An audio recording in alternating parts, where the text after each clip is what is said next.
फर्जी उम्र, फर्जी जॉब कार्ड, करोड़ों का खेल। सिंघनी का 20 साल का प्रधान सवालों के घेरे में। कार्रवाई सुन। सुल्तानपुर के सिंघनी गांव में प्रधान विकास यादव पे फर्जी जन्म प्रमाण पत्र से चुनाव जीतने और मनरेगा में लाखों के घोटाले के गंभीर आरोप लगे हैं। ग्रामीणों को दावा है कि आधार में उम्र 20 साल है, फिर भी पद हासिल किया गया है। कोर्ट के आदेश के बावजूद एफआईआर नहीं हुई। शिकायतकर्ता के पास सबूत मौजूद है, लेकिन कार्रवाई ठप। गांव में डर और आक्रोश का माहौल गहराता जा रहा है। प्रवीण कुमार सिंह, सिंघनी ग्राम सभा सिंघनी। क्या प्रकरण है पूरे मामले का आपका? हमने 7 बिंदु पर जांच कराई थी और 7 बिंदु सब गलत पाए गए। मौके पर अधिकारी आए थे, कृषि अधिकारी, लेकिन वो 7 बिंदुओं पर आज तक कोई कार्रवाई नहीं हुई। क्या प्रकरण है आपका? गांव में भ्रष्टाचार बहुत चरम पर है।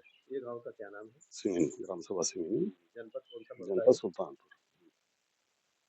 ग्राम प्रधान विकास यादव है। तो उनकी तो जन्मतिथि ही चुनाव लड़ने लायक नहीं थी, वो अयोग्य थे, लेकिन आधार कार्ड में उन्होंने अपडेट करके डेट को और चुनाव लड़े, जीत गए। मतलब एक तरीके से फर्जी वाला किया। उसके बाद दूसरी बात कि 2 भाई हैं, दोनों नाबालिग थे, उनका भी वही किया। डेट चेंज करके आधार में एडिट करके निकाल करके प्रिंट जॉब कार्ड बना दिया और नरेगा में उनकी हाजिरी लगाया। 44,000 एक के, 45,000 एक के। पूरे 2 साल में उन्होंने पैसा निकाल लिया। इसकी शिकायत और भी अनेक प्रकरण हैं। आंगनबाड़ी ऑफिस बना हुआ 1,02,000 की मरम्मत के नाम पे 2,48,000 उठाई गई, जबकि काम कुछ नहीं हुआ वहाँ। और शौचालय है, उसका भी वही हाल है, काम कुछ नहीं, मरम्मत के नाम पर 1,41,000 उठाए गए। इस तरह से कई काम है। 7 बिंदुओं पर शिकायत हमने जिलाधिकारी महोदय किया।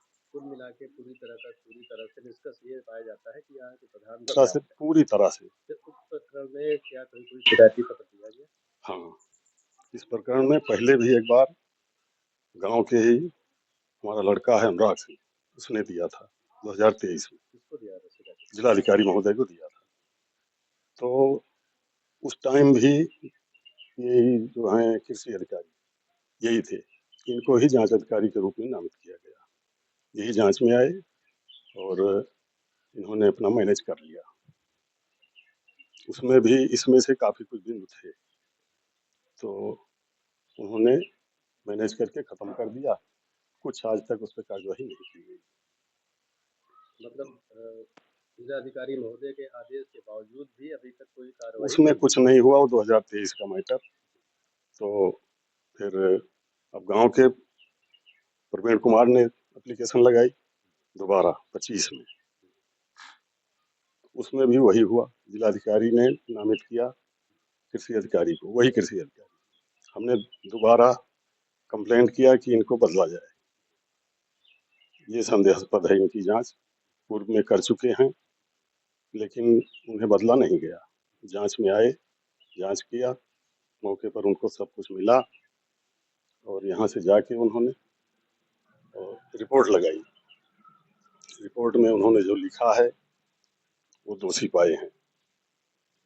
जन्मतिथि वाले मैटर में उसमें भी उन्होंने यही लिखा है कि शिकायती द्वारा लिखा गया जो डेट है वही प्रधान द्वारा हमें दिया गया आधार कार्ड। ये पाया जाता है कि जैसे आप, लेकिन उन्होंने जो लिखा कि ये चुनाव अधिकारी द्वारा कराई गई प्रक्रिया है, हम इस पर कोई टिप्पणी नहीं कर सकते, ये लिख के उन्होंने उसको वहीं बंद किया।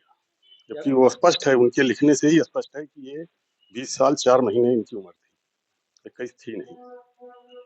क्या मामले में किसी थाने चौकी में भी शिकायती पत्र दिया गया था? हाँ, हमने थाने में दिया, उन्होंने नहीं लिया। फिर हमने कोर्ट का दरवाजा खटखटाया सुल्तानपुर। मतलब प्रशासन की तरफ से आपको कुछ नहीं, कोई मदद नहीं, कोई मदद नहीं। जिससे मजबूर होकर आपको जाना पड़ा, कोर्ट में जाना पड़ा। तो कोर्ट के द्वारा क्या आदेश पारित हुआ? कोर्ट ने आदेश किया है, थाने को लिखा कि प्रकरण की जांच करें, एफआईआर तुरंत दर्ज किया जाए तीनों भाइयों के नाम, क्योंकि वो भी नाबालिग थे। उनका भी आधार मार्कशीट सब अटैच है साथ में, तो उसके अनुसार ही वो नाबालिग थे उस टाइम पर।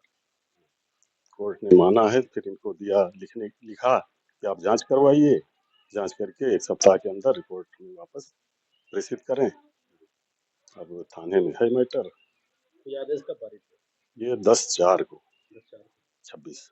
10/4/26 को। हाँ अभी जी। तक कुछ रिस्पांस आया? अभी तो कुछ नहीं आया, अभी तो कोई response कुछ नहीं आया।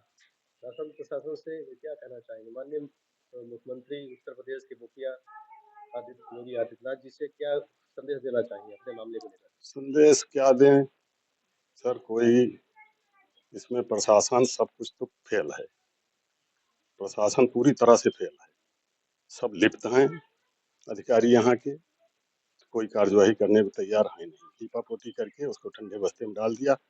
जितना हमने लगाया था आरोप, उसमें से जो मेन था 3,51,000 की रिकवरी उन्होंने बना के डाल दिया। उसकी सूचना हमें नहीं दी गई। 351 की रिकवरी डाला, वो भी हुआ कि रिकवर कि नहीं हुआ ये भी पता नहीं। मामला माननीय कोर्ट में गया हुआ है। कोर्ट में गया हुआ है। इसके बाद आपका अगला कदम क्या होगा? अब कोर्ट में गया हुआ है, हम तो न्यायालय ही जा सकते हैं। इसके आगे तो अब सब कुछ हमारी सिफारिश है नहीं, ना अप्रोच है किसी मंत्री के पास, ना विधायक के पास। तो हम यहाँ कोर्ट से जो होगा ठीक है, नहीं तो फिर आगे हम जाएंगे जिला जज के यहाँ जाएंगे, वहाँ भी नहीं होगा तो हाई कोर्ट ले जाएंगे, न्यायालय ही हम जाएंगे, क्योंकि यहाँ कोई सुनता है नहीं।